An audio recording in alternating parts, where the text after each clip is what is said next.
Yo, what's up? Welcome back to the Haunted Basement Studio. I'm your host, Triple B, and in this Daredevil Born Again Episode 8 review of my thoughts on it, holy crap, dude. When I just thought this show was just gonna get boring as hell, man, they pulled me right back in with cliffhangers throughout the whole freaking episode. Got me chill bumps, dude. Man, it is freaking back. Holy crap, dude. You're gonna have to hear my thoughts on this one. Alright, man, this is just going to be a rant on this video, on this episode. Man, I am not going to be able to tell you all the people's names in it, all exactly what happened, chronically ordered. No, I'm just going to tell you my thoughts. So freaking Poindexter, Bullseye, is in freaking prison, and they're going to put him into Gen Pop, right? Generational population, and as he gets put in there, he knows that he's going to get murdered in there, and they want to know who put him in there. It was Fist himself, yes, the Kingpin. And it's crazy as hell because then he calls Matt Murdock because he wants him to be his counsel. When Matt shows up to the freaking prison, right, and he goes in there and like starts talking with them, the tension's so high because he killed Foggy. And then Matt gets so mad that he like slams his head on the freaking table like 3 times and says, no, I'm not gonna help you, I'm not gonna represent you. But did we not know at the time that Matt knocked out one of Poindexter's tooth? So later on in the episode, when he's in the infirmity, he is freaking getting fixed up, right? Getting all stitched up, and his hands are free. And then he starts moving his mouth around, and then you see his tooth in his mouth, and one of the security guards is right there. He just blows it right at him, goes right in him, bam, in his skull. He drops down dead to the ground, and next thing you know, there's 2 other prison guards, and he freaking kills them with some freaking whatever he throws at him with some scissors. I was like, oh shit. And then it shows him like going into one of the police buses, leaving the prison, and he freaking escapes. And then we have Heather getting invited to the mayor's ball, and Matt's like, hell no, man, you can't go. He's pretty much only trying to use you to get to me, but he doesn't tell her that right away. And she says, well, you know what? I got an invitation with a guest. And he's like, oh my God, I must have to show up, but I can't, because I don't want to see freaking Mayor Fist. But then he realizes that it was Mayor Fist that put the hit out on Foggy. This is what he's thinking. And so now Heather is at the ball all by herself, freaking all pissed off that Matt's not there. But all of a sudden Matt walks in because he realizes that he needs to save his girlfriend with Fist being there. And the tension is getting risen to the freaking ceiling right now, man.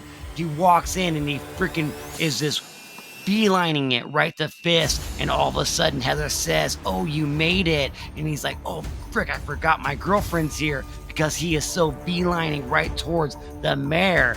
And then so like he's trying to tell Heather, man, you are in super trouble because freaking he's only using you to get to me. And she's like, what are you talking about? He's like, don't worry, I'm gonna be able to tell you everything.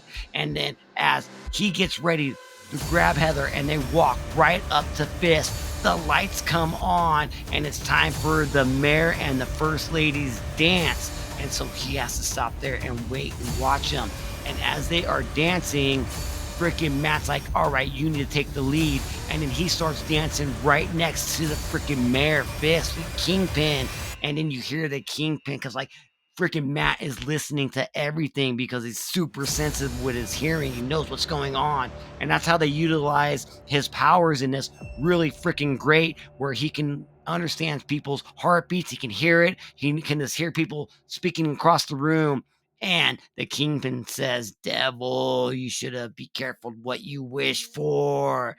And right then and there, Matt realizes it wasn't the Kingpin that put the hit out on Foggy. He knew that it was Vanessa, because Vanessa was running the show when the Kingpin was in prison. And so he goes in and splits the dance up, and he swaps out Heather with Vanessa, and he grabs a Vanessa and he says, I know it was you. I know it was you that put the hit out on Foggy. And right before Matt cut in on the dancing, Buck walks up to Vanessa and Kingpin and says Poindexter has escaped. And now Kingpin is telling Vanessa, do you wonder why your boyfriend doesn't like vigilantes? And all of a sudden you hear click, click, click, click. It's Poindexter up in the rafters with a gun. And Matt sees him and hears him. And right when Poindexter goes and takes a shot, and it's like he's taking a shot right at Kingpin, Matt steps right in the way and he gets shot right in the shoulder, and it looks like the bullet goes right through him and into Kingpin. And as Matt falls on the ground, Vanessa and the Kingpin and his security take him away, and you see Vanessa holding Matt laying on the ground with blood coming out of his shoulder. And that was the end of episode 8. What the hell just happened there? Oh my god, that shit blew my mind. Dude, Matt's laying down there freaking bleeding to death. There's only one more episode left of this season. What's going on, dude?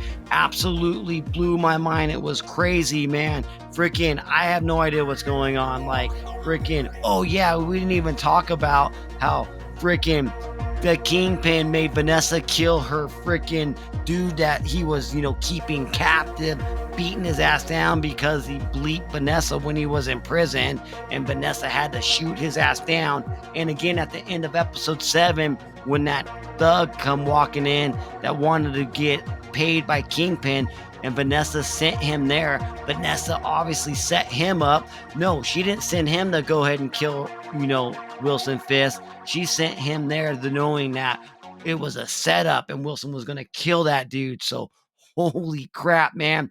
This show knows how to really turn on the freaking burners, turn on the gas here at the end of it. Every freaking episode was a cliffhanger, but this last episode of episode 7 all the way to this one, there was a little bit of filler in this one with him, being the lawyer and stuff, but he is really struggling with, being Daredevil, being a vigilante, and freaking, it just freaking blew my mind. We only have one more episode left. I thought maybe it was going to end in the ball, but no, man, they actually pulled off a great, ending of episode 8, and it's going to lead us into hopefully a great season finale, man. Holy crap, man. When I thought this, like I said, when I thought this show was just going downhill, no, they hit the fucking throttle and it said full blast, dude. Let's freaking go, dude. Let's effing go, right? So, man, if you guys enjoyed the way that I speak and talk about this damn series, go ahead and stab that like button and make sure you subscribe to the channel if you want to see episode 9. And remember, you guys keep it haunted comics. And I'll see you guys on Wednesday Night Live, baby. Whoa, let's freaking go.